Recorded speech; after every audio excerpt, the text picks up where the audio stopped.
Ìgangan ló kù ní kí Gumi gbé kí Tinubu gbé Gumi, ó gbọ́dọ̀ gbé Gumi. Kó gbé Sultan of Sokoto, President Tinubu gbé, ó gbọ́dọ̀ gbé o. Ẹ̀yin tèmi ẹ káàárọ̀, ẹ káàsán, ẹ káalẹ́ àti bí tẹ́tí wò wá. This is crossblogxtv. Don't forget to subscribe, like and share. Ó ti wá dojú ẹ̀ báyìí o. Ṣé rí pé Baba Adebayo ti jáde?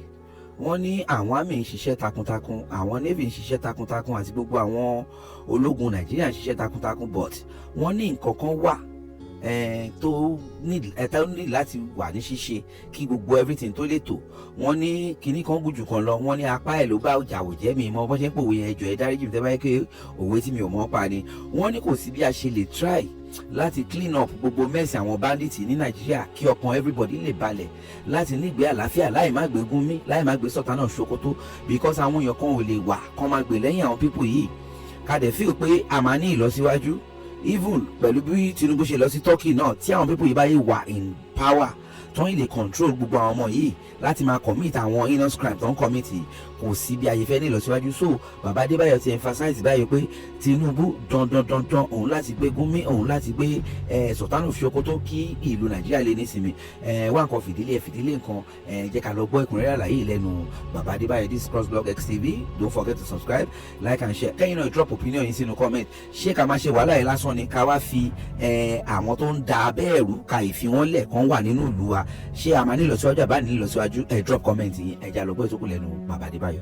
Gbàdúrà fún ẹ̀yin Nigerian Army, Nigerian Navy, Nigerian Air Force, àwọn Nigerian MUBA ní o sọ police, Nigerian MUBA, àwọn MOPO, Nigerian MOPO.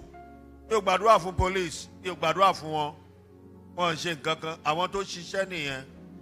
Lórúkọ Jésù gbogbo ẹ̀yin Army, Nigeria Air Force, ẹ̀yin Navy, ibi ò ní ṣẹlẹ̀ sí. Àmín. Ẹ wo wọ́n ṣiṣẹ́ o. They're really working. Wọ́n ṣiṣẹ́. They're working. Praise the Lord. Hallelujah. Ẹ̀yin ò mọ̀ ni wọ́n ṣiṣẹ́. They're working. Wọ́n ṣiṣẹ́. No. They're working. No, wọ́n ṣiṣẹ́. They're really working. Ràlẹ̀ràlẹ̀ ló kù. Ó dẹ̀ máa tán. Wọ́n ṣiṣẹ́. Mi ní parọ́ fún yín. Wọ́n try. Wọ́n ṣe iṣẹ́. Gbogbo bó ṣe lọ wọ́n ń pè mí nínú igbó yẹn. Láwọn tí ń pè mí.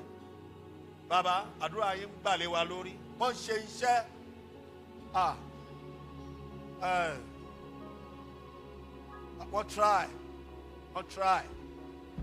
Wọ́n try. Ìgangan ló kù nísìnyí. Kí Gumi gbé kí Tinubu gbé Gumi, ó gbọ́dọ̀ gbé Gumi. Kó gbé Sultan of Sokoto, President Tinubu gbé, ó gbọ́dọ̀ gbé o.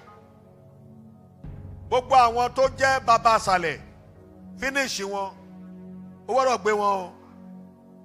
Ó gbọ́dọ̀ gbé wọn. Ó gbọ́dọ̀ gbé wọn. No, Nigeria may try.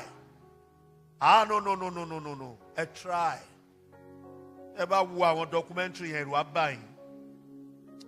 Sàmì ogun ò ní jà yín. Àmín.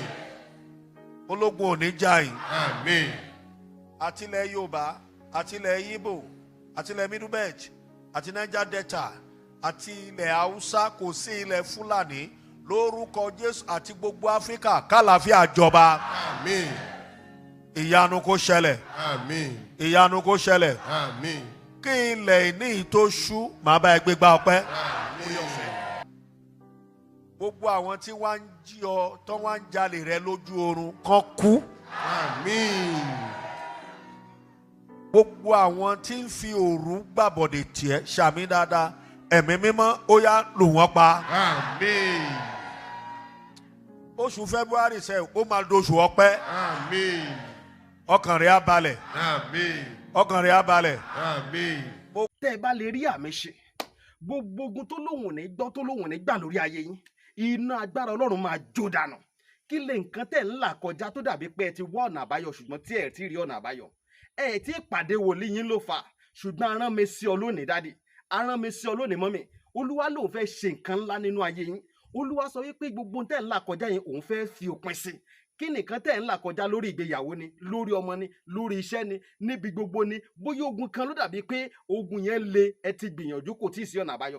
ẹ jẹ́ àjọ gbàdúrà, ẹ jẹ́ àjọ wá ojú Olúwa, kí làṣírí ogun yẹn gangan, ẹ jẹ́ àjọ wádìí lọ́wọ́ Ọlọ́run ká dẹ̀ mọ ọ̀nà àbáyọ.